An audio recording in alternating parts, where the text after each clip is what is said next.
So I've got it on charge now. It works with a little kettle cord that plugs in there. So that lid has to close. Then I put the little bucket and a potent tutor, fuse box. It's old stuff, you know, it don't cost a penny. Some bumper stuff there. Then I have to fit the USB speakers like there on that gap below the steering wheel and the Bluetooth. I don't know when I'll have time for that. And if I switch off the charger first, sorry, my hands is full of paint.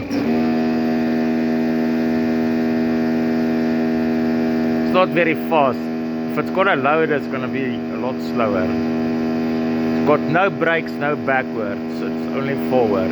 Forward, forward, forward. I don't know how long it can do that, but